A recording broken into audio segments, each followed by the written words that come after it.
일하는 사람의 스트레스는 수없이 다양합니다.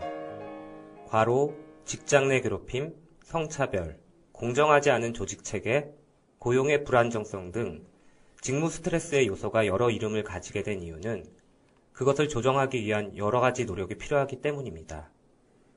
과로하지 않기 위해 적절한 시간 동안 적정한 양의 업무 조정이 필요하고, 직장 내 괴롭힘의 피해자를 만들지 않기 위해서는 괴롭힘을 정의하고 예방할 힘이 있는 조직 문화를 만들어야 합니다. 성차별을 비롯해 공정하지 않은 조직 체계를 개선하기 위해서는 성별 권력이 직장 내 미치는 영향을 조사하고 바로잡기 위한 제도를 구상해야 합니다. 그러나 보이지 않고 정량화하기 어려운 노동 조건들은 너무 쉽게 노동자 개인의 취약성으로 설명되곤 합니다. 일에서 발생하는 스트레스가 노동자의 건강을 해치지 않으려면 적절한 개입이 필요한데요. 그리고 그 개입을 위한 첫걸음은 눈에 보이지 않는 직장에서의 스트레스 요인들을 제대로 마주하는 것이고, 직무 스트레스를 평가하기 위해서는 구조적이며 포괄적인 접근이 필요합니다. 단원 FM 청취자 여러분 안녕하세요. 오늘 월담의 노동의 수다 71번째 방송은 직장 내 괴롭힘도 명백한 산재라는 점과 산재 인정을 위한 제도적 절차는 무엇이 있는지 월담의 노동상담소 코너에서 조영신 변호사와 함께 알아봅니다. 이어지는 월담과 함께하는 공단 뉴스에서는 월담노조 이미숙 위원장이 지난 한 달간 산업단지 정책 동향과 작은 사업장 노동권 이슈를 짚어드립니다. 2026년 3월 71번째 월담의 노동의 수다를 시작합니다.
월담의 노동상담소, 오늘 이 시간에도 법무법인 원국 조영신 변호사님 나오셨습니다. 어서 오세요. 네, 단원 FM 청취자 여러분들 반갑습니다. 월담노조 집행위원으로도 함께하고 있는 변호사 조영신입니다. 네, 반갑습니다. 네. 영신님, 오늘 노동상담소도 지난번과 마찬가지로 먼저 노동상담 사례부터 소개하고 그 사례의 해결 방안을 함께 이야기하면서 관련 노동법의 내용을 알아가는 그런 방식으로 진행하는 게 맞나요? 네, 이번에도 지난번과 마찬가지로 진행해 보려고 해요. 네. 청취자 여러분들이 듣기에 기존 방식이 더 나은지 아니면 이렇게 상담 사례로 꾸리는 게 더 나은지 이렇게 피드백을 받을 수 있으면 되게 좋을 것 같은데 혹시 용현님은 주변에서 피드백을 받아보신 게 있으신가요? 저희가 방송을 한 지 벌써 3년, 4년 차인가요? 아하. 이렇게 됐는데도 네네. 적극적으로 피드백 의견을 주시는 분들은 사실 많지 않아요. 맞아요. 하지만 어쨌든 제 개인적으로는 이렇게 사례 중심으로 하나하나 문제를 짚어보면서 해결책을 찾아나가는 방식이 좋은 것 같더라고요. 뭐 일단 이대로 해보면 되지 않을까요? 네네. 일단 시작해봤으니까 해보는 것으로. 네. 네. 그리고 청취자 여러분들께서도 모두 알고 계실 수도 있는데, 저희 방송을 유튜브에서 시청하실 때 스크립트를 보면서 시청하실 수가 있더라고요. 저도 그런 유튜브에 그런 기능이 있는 줄 몰랐다가 최근에서야 알았어요. 네, 아무튼 스크립트가 아주 막 상세하게 나오지는 않지만 그래도 내용을 보면서 들으시면 노동관계법과 관련한 정보를 습득하시는데 더 도움이 될 수도 있을 것 같다는 생각이 들었습니다. 맞습니다. 정말 좋은 제안이시고요. 네. 저도 이 기능을 가끔씩 사용해 보긴 했거든요. 이게 보니까 AI가 스크립트를 자동으로 생성하는 것 같더라고요. 네네. 네. 그냥 듣기만 해서는 사실 기억에 잘 안 남을 수도 있잖아요. 그렇죠. 네. 그래서 앞으로는 스크립트를 통해서 방송 내용을 확인해 보시는 것도 청취자 여러분께 큰 도움이 될 것 같습니다. 네, 그럼 용현님 오늘 상담 사례 소개해 주시죠. 네. 오늘 노동상담소에 들어온 사연입니다. 네. 한번 읽어보겠습니다. 네. 안녕하세요. 저는 병원에서 일하는 간호사입니다. 이 병원에서 일한 지는 9개월 정도 되었습니다. 그런데 저는 태움을 당하고 있습니다.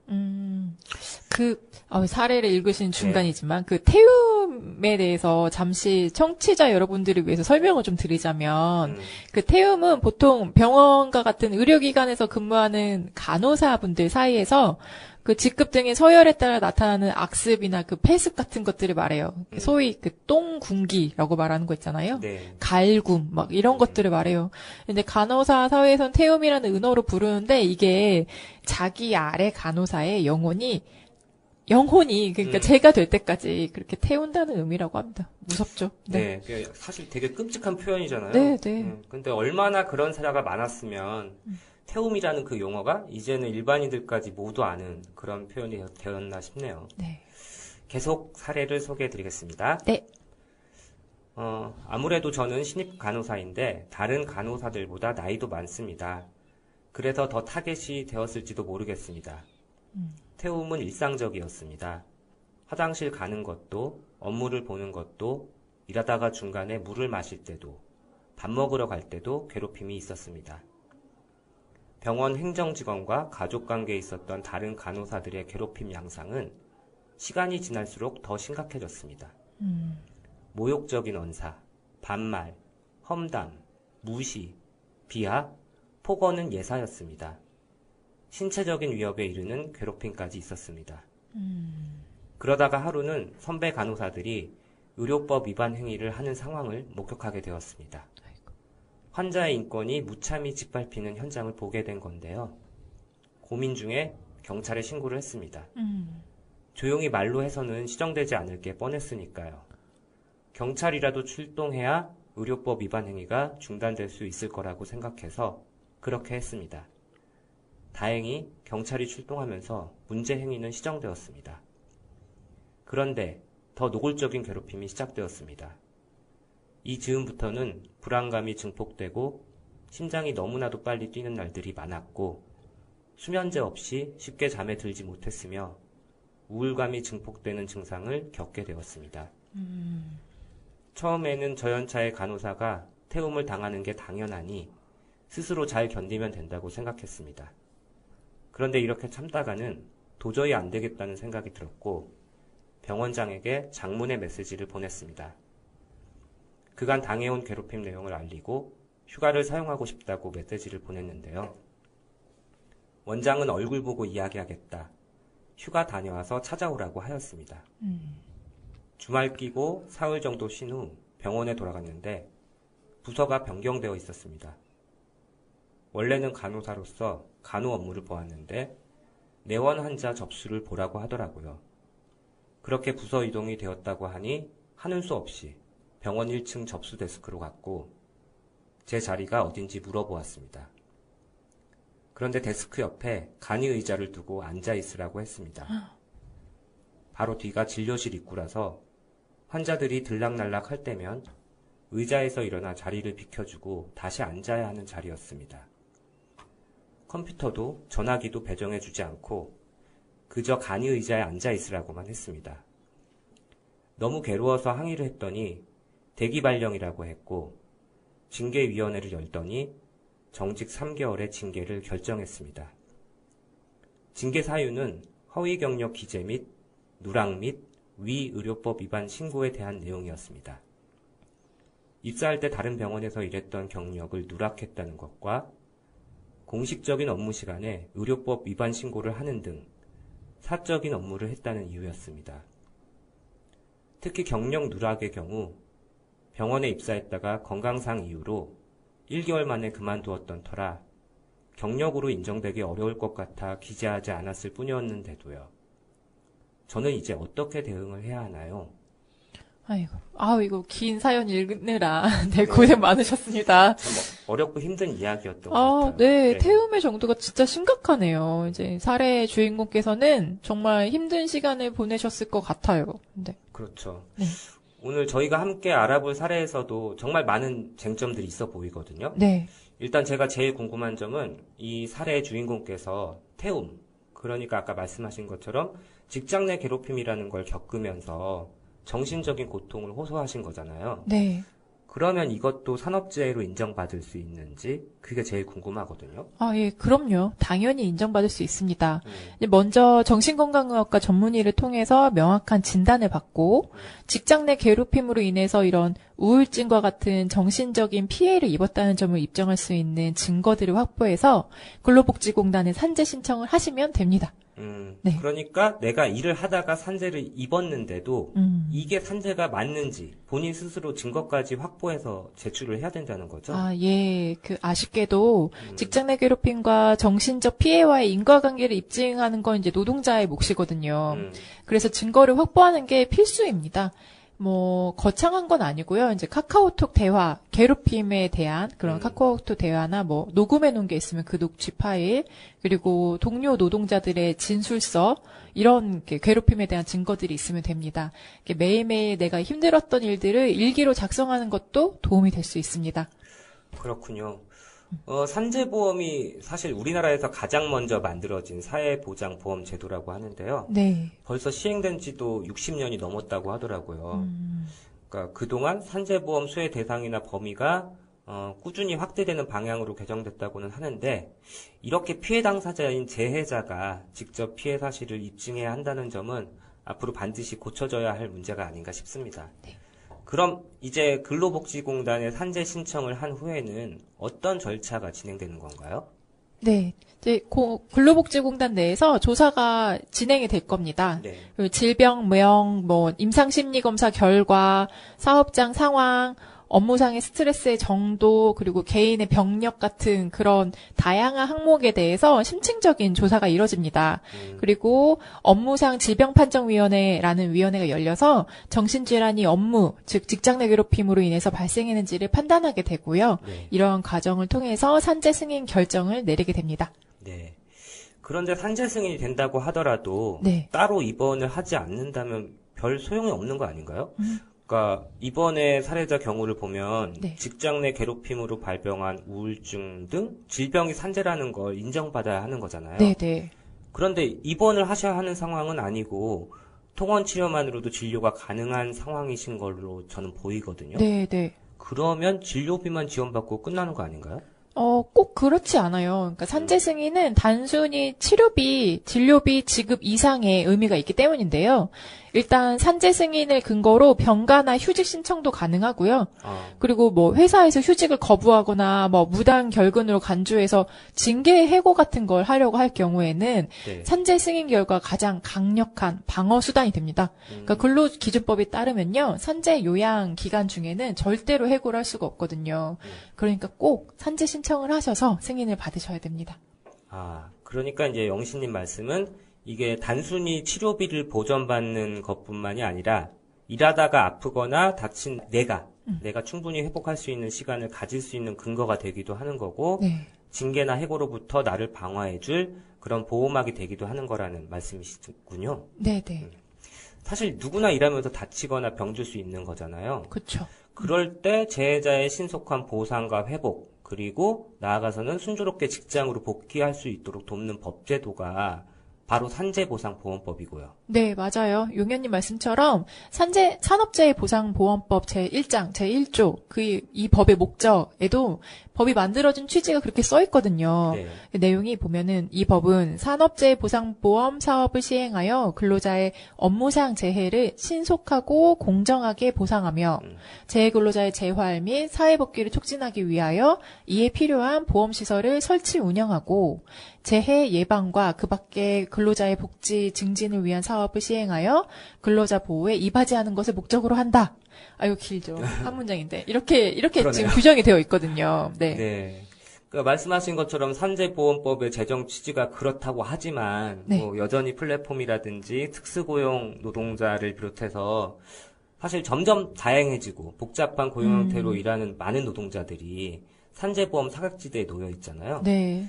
또 방금 얘기하셨듯이 산재 신청 절차도 사실은 너무 복잡하고 까다롭게 이를 데 없는 것 같거든요. 네. 사실 그런 점에서 산재보험이 일하는 사람 모두를 보호하는 명실상부한 사회보장보험으로서의 기능을 제대로 하고 있느냐 이렇게 물으면 좀 아쉬운 부분이 많은 것 같아요. 네. 좀 더 설명을 드리자면은 2023년에 산재보험법이 개정되면서 노무제공자라는 개념을 새로 도입했거든요. 그러면서 법적으로 근로자성을 인정받지 못하고 있는 플랫폼, 프리랜서 노동자들도 산재보험에 가입할 수 있게 된 거예요. 그러면 그동안 산재보험이라는 안전망 바깥에 있던 노동자들이 그 법 개정으로 드디어 그 보호 범위 안에 들어오게 된 거네요? 네, 법 개정으로 과거보다는 이제 산재보험을 적용받는 노동자가 더 확대됐죠. 뭐 건설 현장에서 일하는 화물차 기사라든지 방과 후 학교 강사, 어린이 통학버스 기사, 뭐 관광 통역 안내원 등 뭐 18개 직종으로 노무 제공자의 범위가 좀 늘어나긴 했어요. 그런데 여전히 산재보험 사각지대에 놓여 있는 노동자들이 많습니다. 대표적으로 특수고용, 플랫폼 종사자 이런 분들이 산재보험 적용을 받지 못하고 있죠. 예, 정말 그렇긴 하겠네요. 그 플랫폼 프리랜서 혹은 특수고용으로 일하는 분들의 노동자성이 여전히 우리나라에서 인정을 못 받고 있잖아요. 네. 그렇다고 이분들이 정말 그 자본 쪽에서 이야기하듯이 개인 사업자로 자유롭게 일하고 있냐? 그걸 또 보면 실상은 또 그렇지 않은 것 같고요. 그렇죠. 단지 정해진 장소와 시간에서 지휘 감독을 받는 그런 기존의 전형적인 노동자의 상과 다를 뿐이지 사실 이분들도 플랫폼을 통해서 본인이 수행하는 업무를 배정받고 또 업무 내용이 기록되고 뭐 어떤 식으로든 지휘 통제 시스템에 종속돼서 일을 하고 계시니까요. 네, 맞습니다. 산재보험법 시행령으로 적용 직종을 이제 규정하는 게 아니라 그 일하는 사람들은 모두가 당연히 적용되도록 그렇게 개선해 나가야 할 것 같습니다. 그러게요. 네. 산재보험 적용 대상 직종이 18개에 한정돼 있다는 말은 바꿔서 얘기하면 이 직종에 해당하지 않으면 당연한 권리로서 보장되지 않는다는 의미이기도 하잖아요. 네, 맞습니다. 저희가 이 얘기를 하다 보니까 네. 굉장히 이렇게 진지한 이렇게 깊숙한 얘기까지 하게 됐는데요. 네, 다시 우리 좀 사연으로 돌아가 볼까요? 예, 그래야겠네요. 네, 네. 앞서 그 병원에서 직장 내 괴롭힘으로 힘들어하셨던 사례자분의 산재 승인 절차를 저희가 한참 이야기 나누다 여기까지 왔잖아요. 네, 네. 다시 이제 상담타를 돌아가 보면 네. 그 직장 내 괴롭힘으로 인한 산재가 인정된 경우에는 피해 노동자, 즉 재해자의 휴직이나 병가 신청을 거부한다든지 또는 해고나 그 밖에 불리한 처우를 못하도록 근로기준법에서 정하고 있다는 말씀까지 저희가 나눈 것 같습니다. 네, 맞습니다. 네. 그래서 이 방송을 듣고 계신 직장 괴롭힘 직장 내 괴롭힘 피해자 노동자분들은 이제 앞으로는 이제 참지 마시고 바로 산재 신청을 좀 하셨으면 좋겠다는 그런 말씀을 드리고 싶습니다. 네. 네. 그런데 이제 아까 사례를 보면 네. 전보를 당하고 또 정직 징계까지 받았다고 하셨잖아요. 네. 아니, 사실은 간호 업무를 해야 할 간호사한테 접수 데스크 업무를 보라고 한 것도 너무 사실 이상하거든요. 네. 근데 그것도 데스크 옆에 간이 의자 하나 딱 주고 앉아 있으라고 한 거잖아요. 그렇죠. 그렇죠. 이건 뭐 그 자체로 분명한 괴롭힘 아닌가요? 완전 그렇죠. 저도 그렇게 생각합니다. 이거 자체로 괴롭힘이죠. 음. 이 이야기를, 그 사례를 들어보면은 직장 내 괴롭힘 행위자인 간호사들 중에는 행정직원과 가족관계인 사람도 있었다고 하잖아요. 네. 그러니까 병원 내에서 입김을 좀 불 수 있는 그런 사람이었었던 것 같습니다. 원장이 이런 말도 안 되는 인사명령을 내린 거 보면요. 맞아요. 근데 뭐 딱히 그게 이유가 아니더라도 어쨌든 직장 내 괴롭힘 피해자에 대해서 피해자가 원치 않는 조치의 일환으로 인사명령을 내리는 건 이거는 이제 직장 내 괴롭힘 신고자에 대한 불이익 처우가 될 가능성이 큽니다. 그 불이익 처우라고 하면 인사명령만 해당되는 건가요? 뭐 전보라든지 징계 같은 거? 네, 기본적으로는 징계나 전보 같은 인사명령은 다 해당이 됩니다. 근데 여기 더해서 뭐 승진을 제한하거나 원치 않는 직무로 배치하거나 이런 행위들도 불이익 처우에 해당할 수 있어요. 네. 그러면 직장 내 괴롭힘 피해자에 대한 이런 사용자의 불이익 처우는 뭐 대부분 인정이 되고 있는 건가요? 현실적으로? 네, 아쉽게도 아니요. 인정되기가 쉽지는 않습니다. 아, 인정된 사례가 아직도 그렇게 많지 않아요. 이 사용자의 불이익 처우가 인정되면은 형사처벌이 가능합니다. 3년 이하의 징역 또는 3천만 원 이하의 벌금이 선고될 수 있는 중형이에요. 이제 그러다 보니까 이걸 인정해주는 요건도 꽤 까다로운 편인데요. 이제 사용자가 불이익 처우로서 인정되기 위해서는 직장 내 괴롭힘 신고나 문제 제기와 사용자의 그런 처우가 시간적으로 근접한지, 그리고 조치를 한 경위와 과정이 뭐 어떻게 되는지, 그리고 또 조치 사유가 괴롭힘 문제 제기 이전부터 존재했던 건지 아니면 그 이후에 생긴 건지, 그리고 뭐 그 조치가 이제 관행이나 선례랑 비교해서 좀 이례적이거나 차별적인지, 뭐 이런 여러 가지 요건들을 종합적으로 고려합니다. 네, 기본적으로 괴롭힘 피해자가 원하지 않았음에도 불구하고 업무상 필요성이 객관적으로 입증되지 않을 뿐만 아니라 또 피해자에게 이제 불이익이 가해지는 조치는 그냥 그 자체로 불이익 처우로 인정될 수 있을 텐데요. 우리 사례도 딱 그래 보입니다. 이제 구체적으로 따져보면은 이제 기존 업무에서 갑자기 접수 데스크 부서로 전보가 됐다는 거잖아요. 네. 근데 보통 접수 데스크 부서에서 일하시는 분들은 간호사가 아니죠. 그렇죠. 네, 그런데도 그렇게 됐고, 그리고 전보된 이후에 부여된 업무는 그냥 간이 의자에 앉아 있으라는 거잖아요. 네. 네, 그러니까 접수 데스크 부서에서 인력 증원이 필수적이었던 상황으로 보이지가 않아요. 맞아요. 네, 그러니까 전보의 그 업무상 필요성이 객관적으로 입증되지 않는다는 뜻입니다. 그런데 간이 의자에 앉아 있어야만 했던 우리 그 노동자의 심정은 어땠겠어요? 마치 이렇게 막 병원 사람들한테 막 전시되고 있다는 생각이 들지 않았을까요?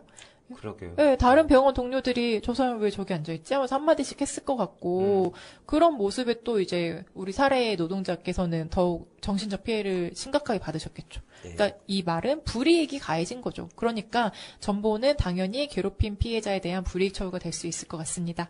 네. 네. 영신님 말씀을 들어보니까 그 정직 징계도 마찬가지일 것 같거든요. 네. 그러니까 한 달 일했던 경력을 기재하지 않은 것이 과연 징계의 합리적인 이유가 될 수 있느냐? 저는 아닌 것 같아요. 네, 네. 그리고 동료 간호사가 의료법 위반 행위를 해서 신고를 한 것도 이게 업무 시간 중에 사적인 행위를 한 걸로 간주할 수 있나요? 저는 아닌 것 같거든요. 그럼요. 예, 당연하죠. 그 사례의 노동자를 괴롭히기 위한 목적으로 한 징계라고 저는 볼 수 있을 것 같아요. 네, 네. 경력을 누락한 게 문제가 된다고 하더라도 이걸로 정직 3개월이라는 징계는 너무 과도하죠. 맞아요. 네, 그리고 설령 이걸 문제로 삼더라도 뭐 경위서 한번 쓰면 될 문제 같거든요. 그 징계를 받아야 할 필요성이 전혀 인정되지 않은 사례이기 때문에 그 정직 3개월 징계 또한 괴롭힘 피해자에 대한 불이익 처우로 인정될 수 있을 것 같습니다. 네, 그렇군요. 네.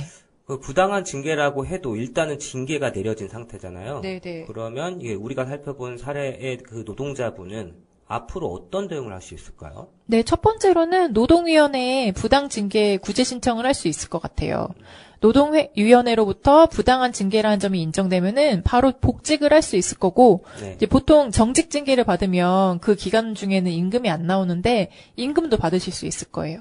그리고 두 번째로 직장 내 괴롭힘 피해자에 대한 불이익 처우를 한 사용자, 그러니까 그 병원장을 상대로 형사 고소를 할 수도 있고요. 이거는 유죄가 나올 수 있는 사안이에요. 그리고 마지막으로 병원장을 상대로 민사 손해배상 소송도 제기할 수 있습니다. 그러니까 사용자의 불이익 처우로 인해서 사례 안에 그 노동자가 받아야 했던 정신적 피해를 보상하라라는 내용으로 소송을 제기하는 거죠. 그러면 그 직장 내 괴롭힘을 직접 했던 행위자인 간호사는요? 그 간호사에 대해서도 뭔가 대응이 가능할까요? 네, 직장 내 괴롭힘 피해자라는 게 인정됐다는 것은 그 괴롭힘이 인정됐다는 뜻이잖아요. 네. 그러니까 당연히 괴롭힘 행위자 당사자에 대해서도 민사 손해배상 소송이 가능합니다. 아, 그렇군요. 네. 오늘 방송이 직장 내 괴롭힘 피해를 받고 있는 노동자들에게 좀 모쪼록 큰 힘이 됐으면 좋겠네요. 네, 저도 그런 바람이 듭니다. 그 직장 내 괴롭힘을 당하는 노동자분들 이야기를 들어보면 많은 분들이 뭐 이 정도는 사회생활하니까 내가 버텨야지 라는 생각을 하면서 문제 제기를 못 하시더라고요. 네. 근데 괴롭힘은 내가 약해서 생기는 일도 아니고 사회생활을 하다 보면 생기는 일도 아니고 내 사회성이 부족해서 생기는 것도 아니에요. 참으려고 할수록 상황은 더 좋아지지 않고 그냥 몸과 마음만 더 아프게 될 가능성이 높아요. 네. 그러니까 혼자 참지 마시고 가까운 상담센터 등을 활용하셔도 좋을 것 같습니다. 네. 네. 직장 내 괴롭힘은 사실 개인의 멘탈이 안 좋아서 생기는 문제가 아니라는 말씀이셨습니다. 네. 아마 청취자 여러분의 일터에서도 이런 문제들이 충분히 있을 수 있을 거라는 생각이 드는데요. 어쩌면 노동자의 몸과 마음을 소진시키는 어떤 지나친 성과 중심의 업무 평가 제도라든지 장시간 저임금 노동 같은 열악한 노동 환경이라든지 이런 노동 조건의 구조적인 문제와도 밀접하게 맞닿아 있는 문제는 아닐지 한 번쯤 되돌아봐야 될 것 같습니다. 네. 오늘 월담의 상담소, 노동상담소 네. 이야기는 영신님이 가져오신 추천곡 함께 들으시면서 이걸로 마칠까요? 네, 오늘 이제 저희가 선곡한 곡은 아주 옛날 30년도 더 된 노래인데요. 맞아요. 네, 삐삐밴드의 안녕하세요입니다. 네. 단원 FM 청취자 여러분들도 오늘 하루 안녕하시길 바라면서 이 노래로 제 인사는 대신하겠습니다. 네, 영신님 오늘도 수고 많으셨습니다. 네. 안녕히 가세요. 네. 안녕하세요.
월담과 함께하는 공단 뉴스 시간입니다. 오늘은 또 어떤 소식이 있을지 여러분도 궁금하시죠? 그래서 반월시야공단 노동조합 월담은 작은 사업장 노동자들의 일과 삶에 큰 영향을 끼치는 산업단지 정책이나 법제도의 변화를 꾸준히 추적해 왔는지도 모르겠습니다. 오늘은 얼마 전 월담노조 총회에서 3기 위원장으로 선출되신 분을 이 자리에 모셨습니다. 라디오 방송이라 2026년 한 해 동안 월담노조 활동을 책임질 분은 또 누구실지 다들 궁금해하실 것 같아요. 직접 소개 부탁드립니다. 네, 반갑습니다. 저는 앞으로 월담노조 3기 집행부를 이끌어가게 될 위원장이고요. 이미숙이라고 합니다. 아이고, 이게 또 새로운 분이 오실 줄 알고 다들 두근두근 기대하셨을 텐데 또 참신하지 않은 분께서 이 자리에 나타나셨습니다. 네. 그렇다고 해서 반갑지 않은 건 아니고요. 우선 연임에 성공하신 걸 축하드리는 게 맞는 거겠죠? 그럼요. 네. 아무튼 민주적이고 공정한 절차로 선출되었다는 점 당연한 얘기지만 혹여나 청취자 여러분들 오해 없으시길 바라고요. 올해 월담노조가 특별히 집중하려고 하는 사업 계획이 있다면 당선 소감을 대신해서 짤막하게 소개 부탁드리겠습니다. 네. 느낌이 좀 쎄한데요? 많이 아쉬운가 봐요. 아니에요. 네. 저는 원했죠. 이미숙 네. 위원장님이 되시기를. 아이고, 네, 올해도. 감사합니다.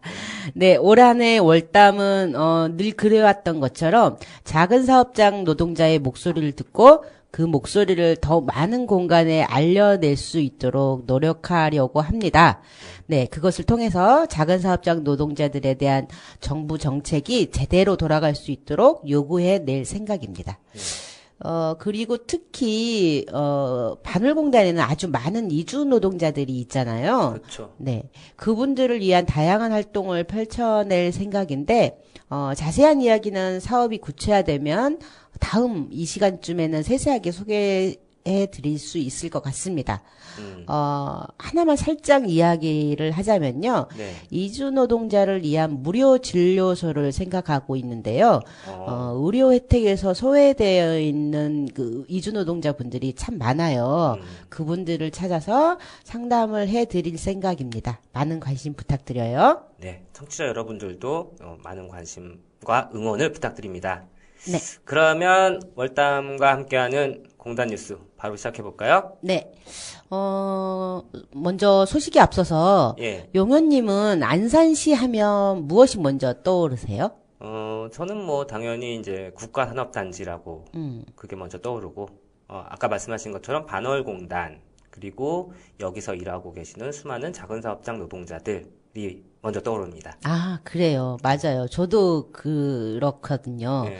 그래서 안산시는 늘 스스로를 노동 존중 도시라고 치켜 세웁니다. 그래서일까요? 안산시가 최근 노동 분야에 쏟는 정성이 대단해 보입니다. 안산시 선부동 일대에 대규모 노동자 지원센터를 짓고 있는데요. 총 사업비가 12만 무려 146억 원이 투입되는 대공사라고 합니다. 노동자를 위한 작업복 세탁소나 복지공간, 상담공간 등이 이곳에 생긴다는 소식이라서 일단은 좋은 시책인 듯 싶습니다. 아, 그렇군요. 안산시가 노동자를 위한 시 예산, 아까 10이라고 하셨는데, 네. 시 예산을 매우 크게 배정하고 있는 건가 보네요.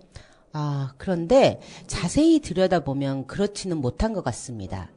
안산시가 2026년 노동 분야 예산으로 184억 원을 책정을 했는데요. 네. 전체 일반 회계의 약 2조 원 정도가 되는데 이것에 대비해서 0.9% 수준에 불과합니다. 여기에 안전과 관련된 예산은 더 심각한데요.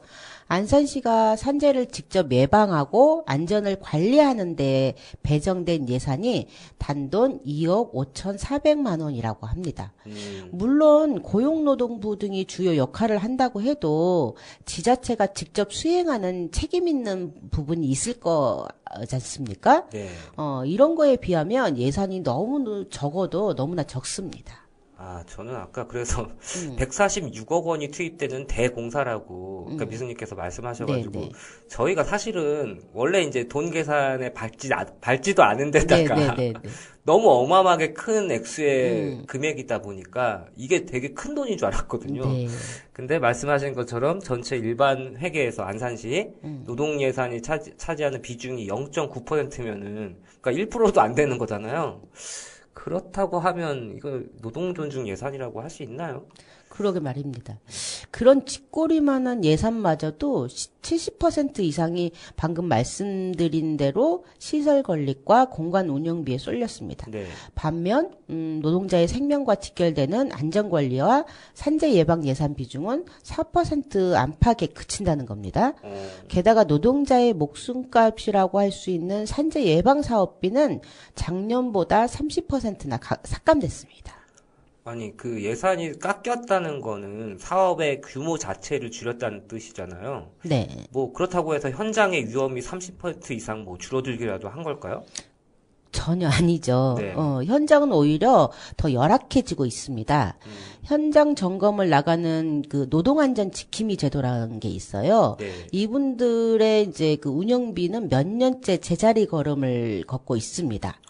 물가는 오르고 인건비도 오르는데 예산이 동결됐다는 건 현장에 더 자주 가고 싶어도 기름값이 없어서 못 간다는 소리와 다를 바 없습니다. 네.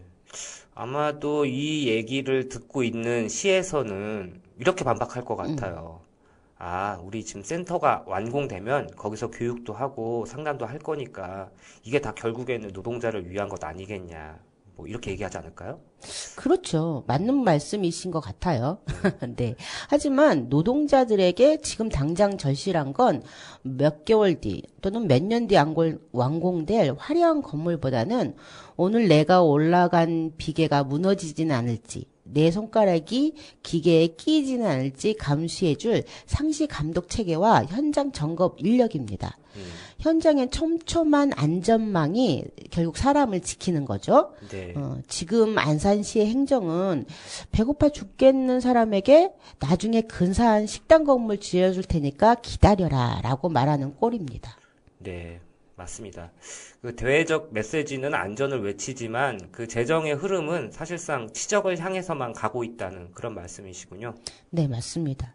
6억 원짜리 이 네, 건물은 6억, 네. 6원은 아니죠. 그렇죠. 그럴 네, 리가요. 네. 억 원짜리 건물은 시장님의 성과로 남겠지만 2억 원짜리 안전 예산은 사고가 나지 않는 것이 성과라서 눈에 보이지 않거든요. 네.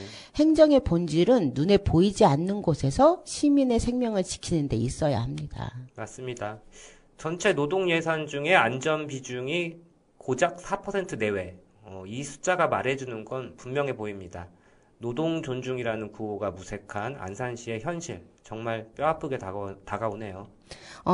물론 건물을 짓지 말라는 것은 아니에요. 그럼요. 예, 지금 당장 무엇이 중요한지 알아야 한다는 말씀을 드리고 있는 겁니다. 네. 사람이 죽어나가는 현장을 방치하고 세운 화려한 건물은 노동자의 쉼터가 아니라 행정의 무능을 가리는 병풍이 될 뿐입니다. 아, 정말 좋은 말씀이십니다. 표현도 되게 기가 막히네요. 노동자의 쉼터가 아니라 행정의 무능을 가리는 병풍일 뿐이다. 감동하셨네요. 네, 네. 네, 안산시의 예산이 이제는 사람을 향해 흐르길 바랍니다. 네. 다음 소식으로 넘어가 보겠습니다. 네. 네, 그 다음 소식 제목이 노동시민단체 행정통합특별법 폐기 요구라고 하네요. 네. 제가 먼저 얘기하는 거죠? 네, 네, 그래요. 아, 그럼 제가 먼저 한번 운을 떼보겠습니다. 뭐 대구 경북, 광주 전남, 뭐 요즘 지자체마다 행정통합하겠다고 지금 난리잖아요. 그렇죠. 이렇게 덩치를 키워서 수도권에 대항하겠다는 건데, 미숙님, 네. 최근 여기저기서 경쟁하듯 만들어지고 있는 이 행정통합 특별 법안에 사실은 잘 들여다보면은 폭탄 같은 조항들이 숨어 있다면서요? 네, 한마디로 노동법의 치외복권 지대를 만들겠다는 선언입니다. 특별법이라는 이름 아래 기업 유치만 할 수 있다면 노동자의 권리는 얼마든지 깎아내도 좋다는 독소 조항들이 대거 포함되어 있거든요. 독소 조항이라고 하니까 저는 굉장히 좀 무섭게 느껴지거든요. 네. 이게 구체적으로 어떤 내용이에요? 가령 염려되는 건 대구 경북 특별시 법안입니다. 여기에 글로벌 미래특구 뭐 이런 거를 설치를 하는데요. 네. 여기에 이제 최저임금법 제6조와 근로기준법 50조의 적용을 배제하겠다는 특례가 담겨 있습니다. 아니, 이게 일단은 최저임금법 6조는 말씀하신 게 이제 최저임금의 효력을 담고 있는 내용일 테고, 네. 근로기준법 제50조는 이제 근로시간에 대한 조항이니까, 결국에는 최저임금이나 법정 노동시간을 안 지켜도 된다는 그런 의미 아닌가요? 네, 그런 셈입니다. 최저임금이라는 최소한의 안전망을 걷어치우고 주 52시간 같은 노동시간 상한선도 무너뜨리겠다는 겁니다. 기업들한테 우리 지역에 오면 법 무시하고 값싸게 무제한으로 사람을 부릴 수 있게 해주겠어 라고 세일즈하는 셈입니다. 아니, 이거는 그러면 진짜 시대 역행 수준이 아니라 인권 침해 우려까지 나오겠는데요? 네. 이런 특별법을 통해서 일부 노동행정 권한이 지자체장에게 넘어가면 감시라도 제대로 될까요? 그 점이 더 큰 문제입니다. 원래 고용노동부 산하 지방노동청이 하던 근로감독 권한을 통합특별시로 이양하겠다고 하는 조항이 논란이 되고 있는데요. 네. 영현님 생각해 보세요. 네. 투자 유치 실적에 목매는 지자체장 밑에 있는 근로감독관이 이 유치한 기업의 불법 행위를 엄격하게 잡아낼 수 있을 것 같아요? 아닐 것 같은데요. 그러니까 그렇죠. 우리 지역에 와주셔서 고맙습니다라고 모셔온 기업인데 거기 가서 법 제대로 지키세요 라고 이렇게 큰 소리 치기는 힘들 것 같거든요. 네. 이거 사실 뭐 고양이에게 생선을 맡기는 게 아닌가요? 정확합니다. 게다가 다른 지역도 비슷해요. 대전 충남이나 얼마 전에 통과된 광주 전남 법에서 보면은 외투 기업, 그러니까 외국인 투자 기업. 그쵸. 예, 외투 기업의 파견직을 대폭 허용하거나 유급 휴일을 무급으로 돌리겠다는 식입니다. 예, 노동의 질을 밑바닥까지 끌어내리는 경쟁을 하고 있는 거죠. 네. 이게 뭐 지역을 살리겠다면서 하는 통합인데 정작 그 지역에 사는 청년들이나 노동자들은 이 정도면은 뭐 여긴 사람 살고 못 된다 그러면서 떠나지 않을까요? 저도 그 지점이 염려입니다. 저임금과 규제 완화에만 기댄 산업은 더 싼 노동력이 나타나면 언제든지 떠납니다. 네. 노동권이 박살난 지역에 어떤 청년이 남고 싶을까요? 결국 인구가 유출되고 지역은 더 빨리 소멸되는 부메랑이 되어 돌아오지 않을까 염려가 됩니다. 네.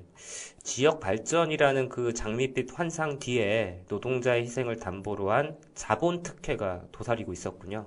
네, 이 법안들이 그대로 통과된다면 특정 지역 노동자들은 기업 이윤을 위한 소모품으로 전락될지도 모르겠다는 생각이 듭니다. 행정통합이 노동자의 삶을 파괴하는 졸속 입법이 돼서는 결코 안 될 것 같습니다. 네. 국가 균형 발전의 핵심은 사람이 살기 좋은 지역을 만드는 거지 노동자의 희생을 담보로 만드는 건 아니니까요. 네. 예. 그러면은 세 번째 소식으로 바로 넘어가 보겠습니다. 네. 제목을 주신 거 보니까 경기도 노동자 권익보호 정책연구 최종 보고의 개최 이렇게 되어 있네요. 네. 일할 맛 나는 경기도. 이게 말은 참 좋은데 현장의 목소리는 여전히 팍팍하잖아요. 그런데 최근 경기도에서 의미 있는 보고회가 열렸다고 하죠? 네. 지난 2월 11일이었습니다. 네. 경기도와 일하는 시민연구소가 경기도 노동자 권익보호 사업 개발을 위한 실태조사 및 정책연구 용역보고 최종 보고회와 토론을 열었습니다. 네. 여성, 청년, 고령자, 그리고 요즘 부쩍 늘어난 플랫폼 노동자들까지 이분들이 현장에서 겪는 진짜 고민이 뭔지 실태조사를 토대로 정책을 뽑아낸 겁니다. 그렇군요. 그러면 이 실태조사라는 게 우리가 흔히 알고 있는 그 고질병들이 여전하던가요? 그렇죠. 여성 노동자는 여전히 채용의 차별의 벽을 느끼고 있었고요. 청년들은 근로계약서조차 못 쓰는 경우가 허다했습니다. 또 고령 노동자들은 언제 잘릴지 모르는 고용 불안에 시달리고 있었고요. 경기도 산업구조가 제조업에서 서비스업이나 과학기술업으로 빠르게 바뀌고 있는데 법과 제도는 아직 과거에 머물러 있다는 진단이 나왔습니다. 네, 그래서 나온 대안이 경기도형 노동정책 15대 과제라고 하거든요. 여기 보니까 좀 눈에 띄는 대목이 꽤 많더라고요. 네. 가장 핫한 건 역시 주 4.5일제 도입 시범 사업입니다. 쉬는 게 곧 경쟁력이라는 발상의 전환이라는 거죠. 또 하나는 기후위기 시대에 맞춘 폭염시 업무 중지 및 손실 보상입니다. 맞아요. 작년 여름에 굉장히 더웠잖아요. 네. 그 뙤약볕에서 일하는 분들께는 사실은 이게 생존의 문제이기도 한데, 일을 쉬면 당장 수입이 걱정되니까, 그래서 못 쉬는 분들이 많았거든요. 네, 바로 그 지점을 이번에 담은 것 같습니다. 네. 이 밖에도 5인 미만 작은 사업장 노동자들의 휴가 지원, 또 짧게 일하는 초단시간 노동자들을 위한 최소 생활 시간 보장제, 이런 것들이 포함되어 있다고 합니다. 네. 15대 과제들 하나하나 들어보니까, 정말 우리 삶에 꼭 필요한 것들이네요. 그런데 미숙님, 이런 정책들이 보고서 안에서 잠자고만 있으면 아무 소용이 없잖아요. 네, 정확히 말씀하셨습니다. 정책은 탁상 위의 논리가 아니라 현장에서 얼마나 실천되느냐가 진짜 가치가 있는 거잖아요. 그럼요. 안산의 공단 노동자부터 기리의 배달 라이더까지 모든 노동자가 체감할 수 있는 실용성 있는 집행이 뒤따라야 할 것 같습니다. 맞습니다. 중앙정부와 지방정부의 호흡도 굉장히 중요하겠고요. 이번 연구 결과가 단순히 발표용으로 그치지 않고 경기도의 노동행정을 한 단계 업그레이드하는 진짜 결실로 이어지길 기대해 봅니다. 네. 경기도의 약속이 현장의 노동자들에게 직접 다가가는 정책이 되면 좋겠습니다. 네. 다음 소식인데요. 2026년 새해가 밝으면서 일터의 안전 지도에도 큰 변화가 생겼습니다. 고용노동부가 사업장 감독 계획을 발표했는데 이번엔 핵심 키워드가 공시와 참여라고요? 네, 뭐 전부 다 이게 좋게만 볼 수는 없지만 어찌됐든 그 정부가 의지를 가지고 하고 있는 거는 사실인 것 같습니다. 네. 그래서 이를 한마디로 이렇게 보면은 공시 같은 경우는 우리 회사가 얼마나 안전한지 세상에 다 공개해라 이런 겁니다. 오는 8월부터 시행되는 안전보건 공시제를 말하는 건데요. 네. 일정 규모 이상 사업장은 안전에 얼마나 투자했는지, 재해는 얼마나 났는지 의무적으로 공시를 해야 합니다.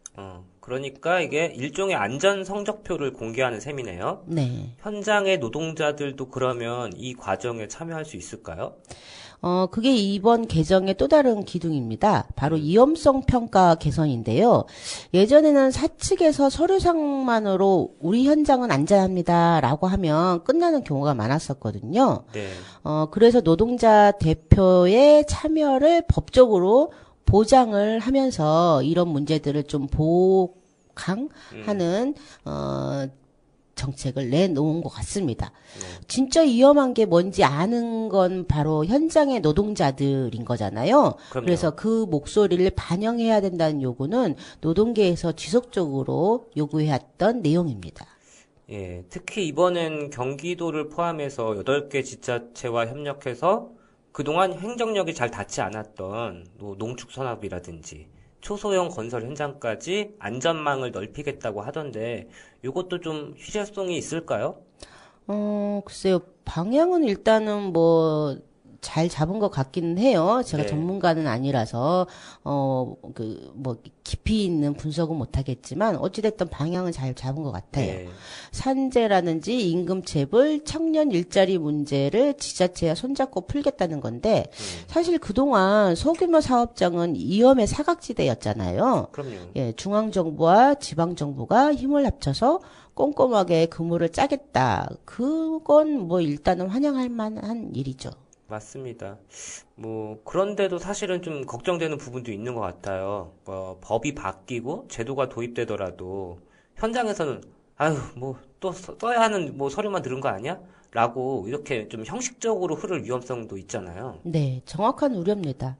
공시제나 그 위험성 평가가 그저 보여주기식 서류 작업으로 전락하면 아무 의미가 없습니다. 네. 예, 진짜 중요한 건 현장의 문화예요. 노동자가 위험을 감지했을 때 눈치 보지 않고 작업 중지권을 행사할 수 있는 분위기, 그리고 중소사업주들이 안전을 비용이 아닌 책임으로 인식하는 변화가 반드시 뒷받침되어야 합니다. 네.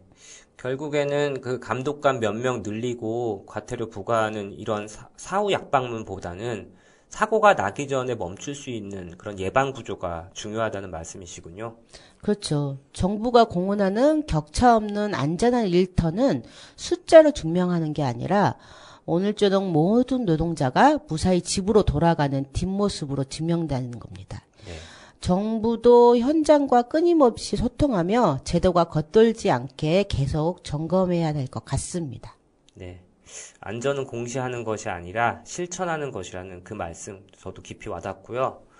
일터 안전의 진정한 전환점이 되길 바랍니다. 오늘 공단 뉴스는 여기까지입니다. 미숙님 고생하셨고 다음 이 시간에 또 뵙겠습니다. 네, 다음 공단 뉴스 시간에 또 뵙겠습니다. 고맙습니다. 즐거움에 취하고 운명에 낯선 도시로 떠나도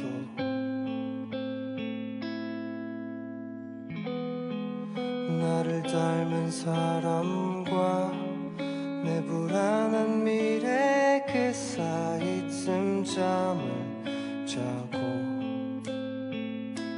손을 비벼 건물 틈새를 디뎌 먼지 덮인 얼굴을 씻어내려 해도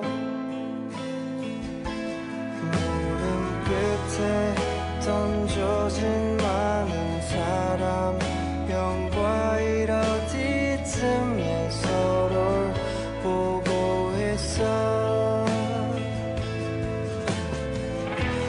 별을 지나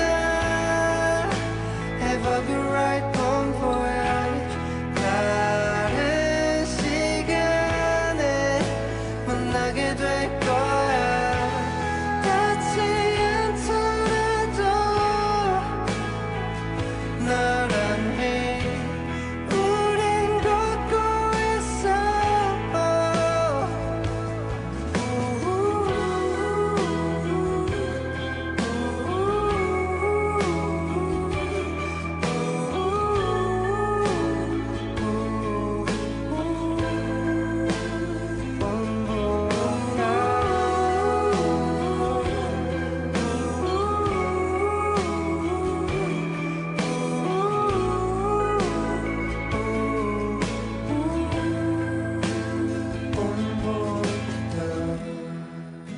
넌 나의 모든 날 세상에 맞선 네 어깨를 위로하고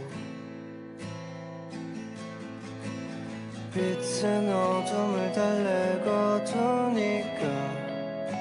난 너를 따라 이 터널 끝을 걷고 있어 손을 쥐면 너의 빛이 내 온몸을 뒤덮고 마지막 힘든 너 이름을 반복하고 별을 보는 남겨진 나는 말야 치열하게 서로를 기억하려 노래하고 있어 별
벌써 오늘의 이야기를 마칠 시간인데요.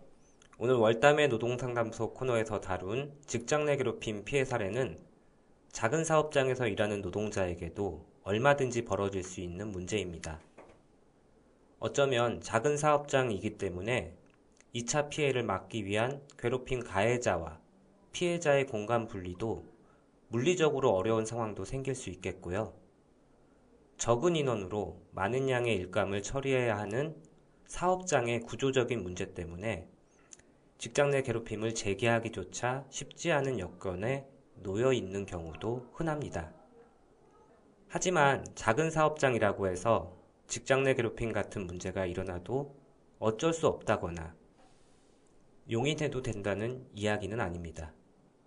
작은 사업장에서 나타나기 쉬운 장시간 노동 문제를 비롯해서 위험하고 열악한 상황에서 일해야 되는 조건, 업무 성과에 대한 지나친 압박, 고용의 불안정함 같은 여러 가지 문제들이 얽히고 설켜 직장 내 수직적인 위계구조와 경직적인 소통 문화가 고착되기도 합니다.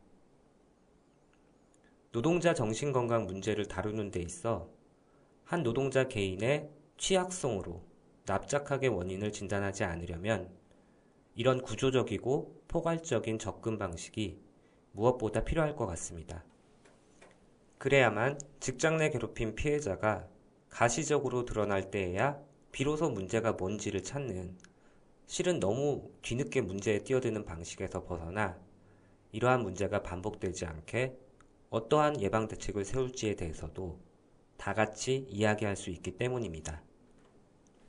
노동자 개인이 얼마나 취약한 존재인가 깨닫는 것도 물론 중요하겠지만 그보다 더 중요한 건 어쩌면 노동자가 노동 과정에서 구체적으로 어떠한 어려움을 마주하는지 깊이 있게 살펴보는 일 아닐까요? 모든 산재는 일하는 사람이 하루 일과를 보내는 일터의 조건이 어떠한가에 따라서 크게 좌우되기 마련이니까요. 월담의 노동의 수다 71회 방송은 이것으로 마치겠습니다. 오늘도 함께해 주신 청취자 여러분 고맙습니다.